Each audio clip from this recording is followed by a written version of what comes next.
সোজা কথা দাদা, আপনার অনুমতি নিয়ে বলতেছি, আপনাকে বলা হয় যে আপনি ভারতের যে রিসার্চ অ্যান্ড অ্যানালিসিস উইং, যেটাকে বলে, সেটার এজেন্ট বলা হইতেছে। এইটা নিয়ে আপনি আসলে রাজনৈতিকভাবে এটা কেমনে ডিল করেন?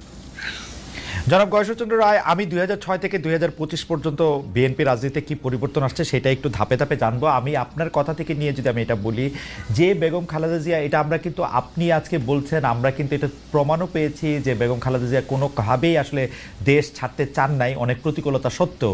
কিন্তু আওয়ামী লীগ সরকার ক্ষমতা থেকে চলে যাওয়ার পরও জনাব তারেক রহমান যে দেশে ফিরছেন না, সেইটার ক্ষেত্রে কি আমরা একটা স্পষ্ট পার্থক্য দেখতে পাই বেগম খালেদা জিয়া এবং তারেক রহমানের অবস্থানে? অনেকে বলছেন যে তারেক রহমান ভয় পাচ্ছেন, অনেকে বলছেন যে তারেক রহমান অনেক কিছু আশঙ্কা করছেন। তারেক রহমান দেশে ফিরছেন না, এই ফ্যাক্টটা ধরে যদি আপনি একটু বলেন যে এটা এরকম কেন হইতেছে, মানে উনি আসতেছেন না কেন? উনি আসবেন, যথাসময়ে আসবেন। আর এটার অন্তর্নিহিত ঘটনা জানা যায় না, অনুভব করা যায়। সেই অনুভবের বা রিয়েলাইজেশন থেকে আমি বলতে পারি উনি মানে মানে যখন ইলেকশনটা নিশ্চিত হবে তখন তিনি নিশ্চিত চলে আসবেন মাতৃভূমিতে। এবারে কোনো সন্দেহ থাকার কোনো কারণ নাই। কৌশলগত কারণে হয়তো আমরাই চাই না উনি এই মুহূর্তে আসুক, এবং যত ষড়যন্ত্র যদি থাকে, ওই যে আপনি বললেন একটু আগে আনঅফিসিয়ালি যে কথাগুলি, হ্যাঁ, ষড়যন্ত্রের ডালপালা, কোন ধরনের ষড়যন্ত্র, ওই ষড়যন্ত্র, সেই ষড়যন্ত্র, কিছু বোঝা যায়, কিছু বোঝা যায় না, কিছু প্রেডিকশন করা যায়, কিছু প্রেডিকশন করা যায় না। হ্যাঁ, তা আমরা মনে করি যে ওনার আসার পরে আমাদেরকে নতুন করে যেন আরেকটা দুশ্চিন্তার উদ্বেগ মানে ঘটনা না ঘটে, এই জন্য আমরা চাই। ইলেকশন নিশ্চিত হওয়ার কথা বলতেছিলেন, আপনারা কি এখনো ভাবছেন যে ইলেকশনের অনিশ্চয়তা ঠিক কাটে নাই? দেখেন, আমি যদি বলি তাহলে এটা কেমন দেখায়। আমি পরশুদিন তো প্রধান উপদেষ্টার সাথে প্রথম দেখা করলাম, শুনলাম, আমি কোনো কথা বলিনি, শুনলাম। এটাকে পত্র পত্রিকাও দেখেছি অনেক কথা। তারপরে আপনার নির্বাচন কমিশনেরও দেখলাম। আপনাকে আমি কাছে জানতে চাই যে ডক্টর মোহাম্মদ প্রফেসর ইউনূসের আন্তরিকতা নির্বাচনের ব্যাপারে আর নির্বাচন কমিশনের আন্তরিকতাটা কি একটা নির্বাচন অনুষ্ঠিত করার জন্য যথেষ্ট, না পারিপার্শ্বিক রিলেভেন্ট বিষয়গুলি আছে তাদের সহযোগিতা দরকার? সে রাজনৈতিক দলেই বলেন, অন্যান্য অর্গানিক বলেন, আপনার দেশেই বলেন, বিদেশি বলেন, এই নির্বাচনের পর একটা আফটার এফেক্ট কি রেজাল্ট হইতে পারে, সবাই তো একটা হিসাব নিকাশ করছে, তাই না? আর ক্ষমতা আসলে কার কি লাভ হবে, কার কি ক্ষতি হবে, তাই হিসাব নিকাশগুলি করবে না, এটা তো আমার মনে হয় সঠিক না। তারা করে, তাই তো? তো সেই কারণে আমি আশঙ্কা বোধ করছি না। আমি শুধু একটি উদাহরণ দিয়ে বলবো, একটা গর্ভবতী মা যতক্ষণ পর্যন্ত তার সন্তান ভূমিষ্ঠ না হয় ততক্ষণ পর্যন্তই তার মধ্যে একটা আশঙ্কা কাজ করে, দুশ্চিন্তা কাজ করে। ইন্টারেস্টিং। এটা আপনি কথাটা একটু আমরা পরে দিয়ে আবার একটু শুনবো। আমি শুধু 2006 আর 2025-এর তুলনায় কুইক কতগুলি বিষয় আপনার সামনে তুলতে পারি যে 2006-তে বিএনপির যেগুলি সমালোচনা ছিল সেই থেকে 2025-এর বিএনপি আলাদা কিনা। যেহেতু তারা 31 দফার মধ্যে সংস্কার প্রস্তাব করতেছে, তার আগে 31 দফার আগে 19 দফা দিয়ে তারা অনেক রকম কথা বলছে। আমি একদম প্রথম থেকে বলি যে ক্ষমতার অপব্যবহারের কথা বারবার বলা হয়েছে, বিএনপির ক্ষেত্রে ক্ষমতার একাধিক কেন্দ্রের কথা বলা হয়েছে, সেটার ক্ষেত্রে 2006 এবং 2025-এর মধ্যে পার্থক্য আছে কিনা। অর্থাৎ একজন মানুষের কাছে একক ক্ষমতা, আমরা শুনেছি যে, আমরা দেখেছি যে বেগম খালেদা জিয়ার নির্দেশ ছাড়া কোনো কিছু সে সময় হইতো না বইলা বারবার অনেকে অনেক কিছু বলেছেন। তারপরে আবার ক্ষমতার কেন্দ্র জনাব তারেক রহমানের নিয়ে অনেক কথা বলছি। সেইটার ক্ষেত্রে কি কোনো 2006 থেকে 2025-এ পরিবর্তন হয়েছে কিনা? এগুলো তো ধরেন অনুমান ভিত্তিক, হ্যাঁ, সেগুলোকে প্রমাণ করা খুব কষ্ট। হাসিনার কথা ছাড়া কিছু চলতো না আমি বলতে পারি, বাট পার্লামেন্টারি সিস্টেম অফ গভর্নমেন্টে প্রাইম মিনিস্টার কি is all in all to take the decision? The parliamentary system is a collective decision, naki. Even the parliamentary system of government, opposition also is a part of a government. So that parliamentary system of government, prime minister, dictator হওয়ার সুযোগ নাই। কিন্তু parliament সঠিকভাবে act না করে সেক্ষেত্রে সেটা তো পার্লামেন্টের। ওকে, আমি প্রশ্নটা আরেকটু করি, পার্লামেন্ট সঠিকভাবে অ্যাক্ট করেছে কিনা 2001 থেকে 2006? পার্লামেন্টের সদস্যরা অ্যাক্ট করছে কিনা, আমি তো পার্লামেন্টের সদস্য কখনো হই নাই, আমি যাই নাই, দূর থেকে দেখছি। হ্যাঁ, সেই ক্ষেত্রে আমার মনে হয় যে বিরোধী দলেরও একটা অ্যাক্ট আছে, বিরোধী দলের কিন্তু ভুল ত্রুটি ধরিয়ে দেওয়ার একটা থাকে। কিন্তু আপনি খেয়াল করবেন একটু, আমি একটা কথা শেষ করি, এ যাবৎকাত যত পার্লামেন্ট দেখছেন আপনি, কোন পার্লামেন্টে দাঁড়িয়ে কখনো দেশের জনগণ অথবা আইন শৃঙ্খলা পরিস্থিতি অথবা দেশের উন্নয়ন অথবা কোনো দুর্নীতি এইসব ব্যাপারে আপনি কি কখনো বিতর্ক দেখছেন? না পার্সোনাল গালাগালি, অ্যাটাক, হ্যাঁ, অর্থাৎ চরিত্র হনন, যেটা জনগণ মানে কি মানে বুঝতে পারে না যে এটা কি পার্লামেন্ট সদস্য, না আমি যে রিক্সা চালাইতেছি আমি কি আমার মতো কিনা সে। সুতরাং আমরা তো দায়িত্বটা সেভাবে পালন করতে যাই না, এখানে তো আমরা ভুলটা করি। ক্ষমতার অপব্যবহার প্রসঙ্গে বিএনপি কি 2006-এর অবস্থানই আছে নাকি একটা পরিবর্তিত অবস্থানে গেছে 2025-এ এসে ক্ষমতার ব্যবহার? একটা শোনান, প্রত্যেকটা মানুষই কিন্তু পথ চলার পথে হোঁচট মাটি ছিটকে, তাই না? আপনি ধরে নেন জিয়াউর রহমানের প্রথম রিফর্ম হলো 19 দফা, ঠিক আছে, এবং 19 দফার যে সম্পূর্ণ কার্যকর হয়েছে তাও নয়, এখনো 19 দফার অপরাজয়তাটা কিন্তু বিলীন হয়ে যায়নি। এটার ধারাবাহিকতার থেকে কিছু নতুন পর্যবেক্ষণে কিছু আসলো ও মিশন 2030, ঠিক আছে, সেখানে নতুন কিছু জিনিস আসলো এবং এটার আলোকেই আবার দেখা গেল যে আমরা যখনই সকল দলকে ঐক্যমতের ভিত্তিতে ফ্যাসিবাদের বিরুদ্ধে আন্দোলন বা শেখ হাসিনার বিরুদ্ধে আন্দোলন যাই বলি, আমরা 33 দফা, আমাদের প্রথম হচ্ছিল 27 দফা, পরবর্তী পর্যায়ে যুগপৎ আন্দোলনের যত শরিক দল আছে তারা আবার এটাকে রিভাইজ করে করলো 31 দফা। 31 দফা করার পরে on behalf the whole alliance, one kind of alliance যুগপৎ হইল। তখন তারেক রহমান 22 সালে তিনি এটা উপস্থাপন করলেন। এটা তো একজনের দাবি না, সকলের দাবিকে।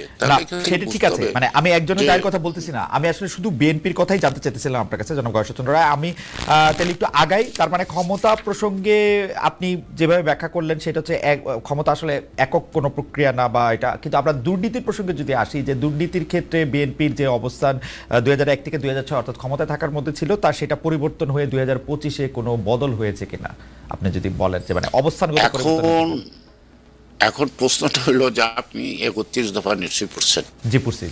আর 31 দফার মধ্যে যে সকল উপসর্গগুলি একটা জাতিকে ধ্বংস করে, হ্যাঁ, সেই উপসর্গগুলি নিরসনের ক্ষেত্রে প্রত্যেকটা ক্ষেত্রে কি স্টেপ হবে সেটা ব্যাখ্যা দেওয়া আছে। দুর্নীতির প্রশ্নে ব্যাখ্যা দেওয়া আছে, শিক্ষার প্রশ্নে ব্যাখ্যা দেওয়া আছে, স্বাস্থ্য ক্ষেত্রে ব্যাখ্যা দেওয়া আছে, উন্নয়নের ক্ষেত্রে ব্যাখ্যা দেওয়া আছে, জবাবদিহিতার ক্ষেত্রে ব্যাখ্যা দেওয়া আছে, প্রাইম মিনিস্টার প্রেসিডেন্টের মধ্যে ভারসাম্যের কথা বলা আছে, তারপর এটা অনেক রকমের কিন্তু আছে। যদি আমি পুরাটা পড়ি, আপনি পড়ছেন তো দেখবেন যে এই 31 দফাকে আমি 5 বছরে পারবো না, কিন্তু আমি ধাপে ধাপে এগোবো এই লক্ষ্যে। না ঠিক আছে, আমি আপনার ইন্টেনশন বুঝতে পারছি যে আপনি 31 দফা ধাপে ধাপে করবেন, কিন্তু আমার যেটা জানার, আমি যখন 31 দফা পড়ি আমি দেখি যে কাজগুলি থেকে সংস্কার বা উত্তরণ চাওয়া হইতেছে সেই কাজগুলির বেশিরভাগ বিএনপি যখন ক্ষমতায় ছিল তারা নিজেরাই করেছে। এখন বিএনপি যে কাজগুলি করেছে এর জন্য তারা জাতির কাছে কোনোভাবে সরি বলবে কিনা, বা সরি বলে যে আমরা তাদের পরিবর্তন করব সেটা বলবে কিনা, বিএনপির জন্য সাফার করছে জাতি, এটা করবে কিনা। এখন প্রশ্নটা হলো যে বিএনপির জন্য যতক্ষণ সাপোর্ট করছে, বিএনপি তার রিয়েলাইজেশনের থেকে কিন্তু এই রিফর্মগুলি আনছে। সেখানে আমি যদি ধরেন আমি আমার কর্মের জন্য যদি অনুতপ্ত হই, আপনি আমাকে সরি না বলাইলেও চলে, ঠিক আছে। আমাদের রিয়েলাইজেশনের থেকে আমরা দেশটাকে একটা সঠিক পথে আনার জন্যই তো আমরা সবাই মিলে বসে এটা ঠিক করছি। এটা কোনো একক ব্যাপার না। উদ্যোগটা হয়তো যিনি নেতৃত্ব দিচ্ছেন জনাব তারেক রহমান সাহেব এই উদ্যোগটা নিচ্ছেন, এই সংস্কার প্রস্তাবগুলি নিয়েই সকলের সাথেই দফায় দফায় দফায় দফায় আলাপ করতে করতে ডান বাম যে যেখানে আছে সবার সাথে আলাপ হয়েছে। সে আলাপ করার মধ্য দিয়ে এখন এখান থেকে আপনাকে বুঝে নিতে হবে, আপনি আমাকে সরি কেন বলাচ্ছেন? আপনি কি জামাতে এখনো সরি বলাতে পারছেন? জামাতে দাদা আমরা আলোচনাটা যদি মানে আপনাদের মধ্যে রাখি তাহলে আমাদের জন্য একটু সুবিধা হয়, মানে জামাত আওয়ামী লীগ তাদের দায় তাদের কাছে। আমি আপনাদের কাছে ব্যাপারটা, যেহেতু আপনারা আসলে 31 দফার মতো এরকম একটা দফা দিচ্ছেন, আপনাদের জায়গাটা পরিষ্কার কিনা সেটাও আমাদের একটু বোঝার দরকার আছে। আচ্ছা, আমি একটু আগাই, কারণ 2006 আর 2025 একটু ইতিহাস আশ্রয়ী হয়ে যেতেছে। আমি বর্তমানে ফিরে আসি যে জনাব গয়েশ্বরচন্দ্র রায়, আপনাদের মতো যাদের বাংলা বা সংস্কৃত নাম, তারা যারা বিএনপি রাজনীতি করেন, তাদের আলাদা করে কি ভারত বিরোধিতা, দিল্লি বিরোধিতা প্রমাণ দিতে হয়? এজন্যই আমাদের দর্শকরা যেমন বলছেন যে আপনারা সংখ্যালঘু নির্যাতনের পক্ষে সেরকমভাবে দাঁড়াতে পারেন না, অন্যদের তুলনায় বেশি করে ভারতের বিরুদ্ধে, মোদির বিরুদ্ধে, দিল্লির বিরুদ্ধে বেশি বেশি বক্তব্য দিতে হয়। আবার আপনারা ভারতের হয়ে ষড়যন্ত্র করছেন বা ভারতের কোনো একটা পক্ষের,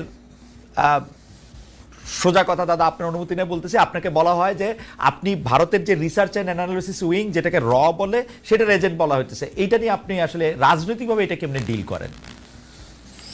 এখন আমি রাজনীতি করি, আমার নামে আগে সিরিয়াস, আমি হিন্দু, আপনি বলতেই পারেন, কিন্তু ইতিহাসে নবাব সিরাজদৌল্লার পাশে ইতিহাসে বেঈমান শব্দটা সে মির্জাফরের বেলায়, মোহনলালের বেলায় কিন্তু আসছে না, তাই না?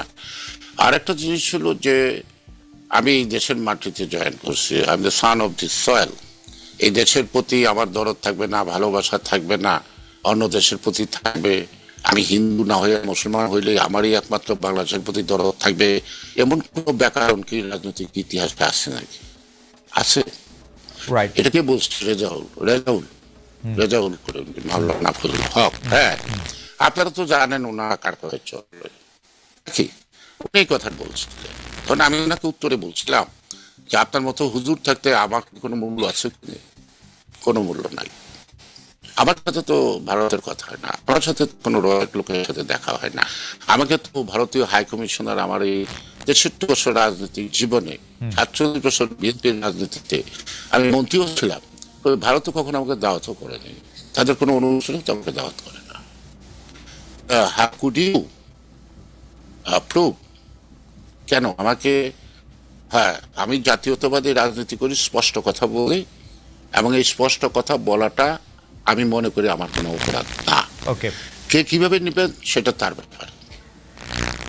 আমরা পরবর্তী প্রসঙ্গে যদি যাই, আমরা আওয়ামী লীগ আমলে দেখেছি যে আপনাকে রক্তাক্ত করে ধরে নিয়ে গিয়ে আবার যেটাকে বলা হইতো হচ্ছে ডিবি অফিস, যেটা হারুনের ভাতের হোটেল নামে একটা জনপ্রিয়তা ছিল, যে সেটাতে আপ্যায়ন করে আপনাকে সেই ছবি ছড়িয়ে দিয়ে আপনাকে রাজনৈতিকভাবে হেয় করা হচ্ছে, এই অভিযোগ করা হয়েছিল। সেই তুলনায় পুলিশের কোনো ইতিবাচক পরিবর্তন হয়েছে কিনা? সম্প্রতি আমরা দেখলাম যে জনাব আব্দুল লতিফ সিদ্দিকীকে, অধ্যাপক হাফিজুর রহমান কার্জনকে একটা সভা থেকে ধরে নিয়ে যাওয়া হয়েছে, এবং সাংবাদিক জনাব মঞ্জুরুল আলম পান্নাকে একটা জায়গা থেকে ধরে নিয়ে যাওয়া হয়েছে, যে তাদের বিরুদ্ধে মব বলবো কি নাম জানি না, তাদের বিরুদ্ধে একটা তাদেরকে বসিয়ে রেখে স্লোগান দেওয়া হচ্ছে। আপনি জানেন তাদের বিরুদ্ধেই হলো তারা আক্রান্ত, তাদের বিরুদ্ধে ষড়যন্ত্রের অভিযোগ এনে তারা এখন কারাগারে। এবং এইটাকে আপনি আসলে কিভাবে দেখেন? মানে এটা ঠিক আছে? একটা যে ওই যে হারুনের ভাতের হোটেল, বোধহয় আমার ঘটনার পরে এটা শুরু হইলো, তাই না? তা হারুন ভাতের হোটেলের আয়োজন করতে পারছে, ছবি তুলতে পারছে, আমি কিন্তু ওই টেবিলে খাই নাই, কারণ আমি অভ্যস্ত না, আমি বাইরের খাওয়া খাই না, কোনো হোটেলেও খাই না, কোনো বিয়ে শাদিতেও খাই না, আমি একদম সাদামাটা খাওয়া খাই, আমার বাসার টেবিল খাই। হ্যাঁ, যারা তারা সেই নাটকটা করছে, আপনারাই অবজার্ভ করবেন যে যে কোনো যাও কি থাকে, কাস্টডিতে থাকে পুলিশের, তাদেরকে আটা রুটি যাই হোক একটা কিছু খাওয়াইতে হয়। আপনি কি ইতিপূর্বে কখনো শুনছেন যে এরকম সোনারগাঁ থেকে হোটেলে না এদেরকে খাওয়ানো হয়? তা আবার কেন? আমি তো এর আগেও দিবি ছিলাম অনেকবার, আমাদের অন্যান্য নেতৃবৃন্দ ছিল, বা এই যে আজকে বৈষম্যের বিরুদ্ধে ছাত্র তো ছিল, তাদের যে গায়ে যে অত্যাচার করছে, এটা তাদের সাথে ইতিহাসে শুনছি। এই যে আয়োজনটা সোনারগাঁ হোটেলের, এটা বোঝার জন্য আমাদের দেশের মানুষের সবার তো পিএইচডি করার দরকার নেই, সাধারণ মানুষও বোঝে যে কেন এটা করা হয়েছিল। সেটা সোদের এটার ব্যাখ্যা দিতে আমি রাজি না, তাই না? না, আপনি ওটা ব্যাখ্যা দিন না। এখনকার সময়টা যদি আপনি বলেন, এখনকার সময়টা আপনি কি মনে করেন যে যাদের বিরুদ্ধে স্লোগান দেওয়া হলো, বসায় রাখা বলা হলো, তারা বড় ষড়যন্ত্র করতেছে না এখন, সেই জন্য তাদেরকে ধরে নিয়ে যেতে হবে, জামিন দেওয়া যায়? এখন প্রশ্নটা হলো কিচ্ছু নেন, আব্দুল লতিফ সিদ্দিকী যারা যারা গ্রেপ্তার হয়েছে আপনারা আওয়ামী লীগ করেন, আওয়ামী লীগ করতেন, এখনো আওয়ামী লীগই করেন, এখনো বক্তব্য দিয়ে তাই করেন, কিন্তু মাঝখানে আপনি ভালো করে জানেন বর্তমান সরকার আওয়ামী লীগের কার্যক্রম স্থগিত ঘোষণা করছে, নিষিদ্ধ ঘোষণা করছে। নিষিদ্ধ ঘোষণার মধ্যে আপনি যে রূপেই যান না কেন, আমি যে রূপে যাই, আমি তো বিএনপি গয়েশ্বর রায়, তাই না? সেখানে আমি অন্য পরিচয় যাই, মাইনরিটি পরিচয় যাই, বা কোনো হিন্দু একটা কি ধর্মীয় অনুষ্ঠানে যাই, আমি গয়েশ্বর রায়ের নামটা তো মুছে যায় না। রাইট। তো সেই কারণে এটা সরকার ব্যাখ্যা দিতে পারবে, এটা আমি দিতে পারি না। আর পুলিশের চরিত্রের পরিবর্তনের মধ্যে আমি এইটুকু বলবো, তারা নিজেরই আতঙ্কে আছে এখন। তাদেরকে দেখলে আগে যেমন রাজনৈতিক দলের নেতারা আতঙ্কে থাকতো, এখন পুলিশ নিজেই আতঙ্কে আছে। তারা নিজেরাই মুভ করতে চায় না কোথাও কোন ঘটনাটা মোকাবেলা করতে। পুলিশ নিজে আতঙ্কে আছে। আমি যদি এরপরে বলি যে অন্তর্বর্তী সরকারের ভেতরও সরকার থাকার কথা শোনা যায়, ক্ষমতার ভর কেন্দ্র এখন যমুনা ক্যান্টনমেন্ট। কেউ কেউ বলতেছেন যে বিএনপি আসলে ক্ষমতার কেন্দ্রে। আমরা শুনতে পাচ্ছি যে প্রশাসনের প্যারালাল আপনারা নানা সিদ্ধান্ত দিচ্ছেন। তো সেই রকম সিদ্ধান্ত আপনি কীরকমভাবে সিদ্ধান্ত দেন সেইটা আমি বলি আপনাকে কোট করছি। আপনি বলছেন মাঠে, মানে গত এপ্রিলে আপনার একটা বক্তব্য এরকম যে, আমি কোট করছি, মাঠে মেলার বিষয়ে ইউএনও কি বুঝে অনুমতি দিয়েছেন, কি বুঝে বাতিল করেছেন সেটা তার ব্যাপার, কাফনের কাপড় পরে হলেও এখানে আমরা মেলা করব। আমাদের প্রশ্ন, আপনারা কি সমান্তরাল ক্ষমতার প্রয়োগ করছেন কিনা? আমরা শুনতে পাচ্ছি মাঠ পর্যায়ে বা তৃণমূল পর্যায়ে সকল ক্ষমতার উৎস, কেন্দ্র, মালিক সব এখন আপনারা। আমি আপনার কথাটার উত্তর দিই, তাহলে আপনারা আবার চলে আসবেন। ও কেরানীগঞ্জের আলো, এই পত্রিকা ছাপা হয় কি হয় না আমি জানি না। সেই পত্রিকার মধ্যে একটা নিউজ আসলো যে আমি ওই মাঠটা দখল করতে যাচ্ছি, ওই স্টেডিয়ামটা আমি দখল করতে যাচ্ছি। এই আওয়াজটার পরেই আমি সেখানে গেলাম, কারণ এই মাঠে আমি 21 বছর বয়স পর্যন্ত খেলছি। এই মাঠটা অন্যরা দখল করতে পেরেছে, তখন ছাত্র অবস্থায় আমরা অনেকবার রক্তাক্ত হয়েছি। মাঠটাকে আমরা সঠিক জায়গায় রাখছি। এটার নামটা হলো বিটি মাঠ। এই মাঠটা বেড়া তেগুড়িয়া হাই স্কুলের মাঠ।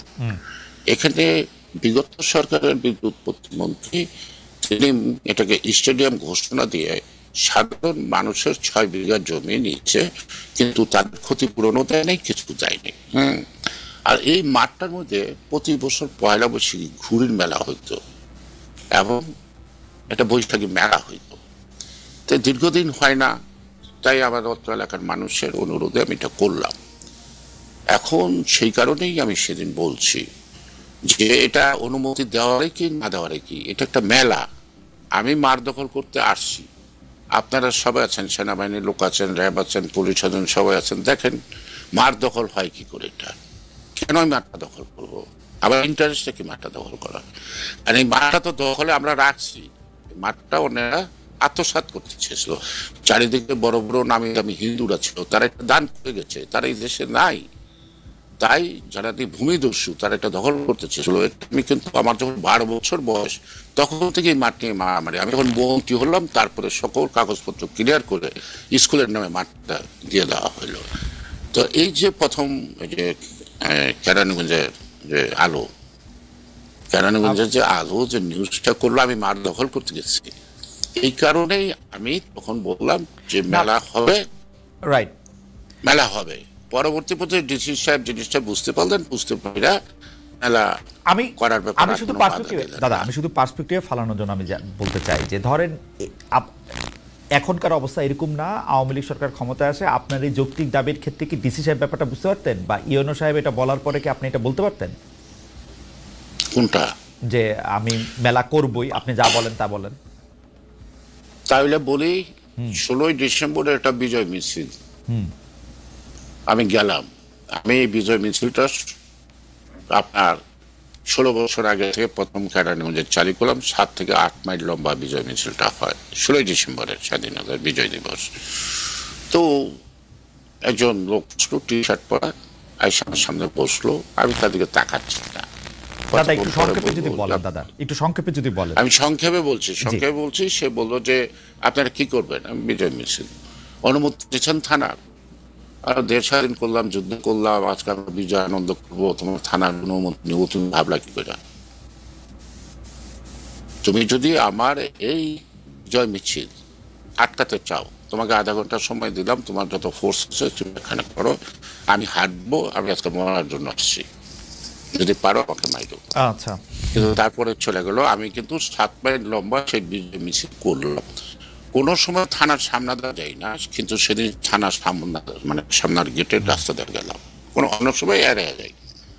তো এটা আমাকে পরীক্ষা করে লাভ নাই, কারণ আমি যদি স্বাধীনতা যুদ্ধে অংশগ্রহণ করতে পারি, আমি যদি বিভিন্ন আন্দোলনে অংশগ্রহণ করতে পারি, আমি যদি 29শে জুলাই পুলিশের সামনে বুকের পাঞ্জাবির খুইলা ঠিক আছে।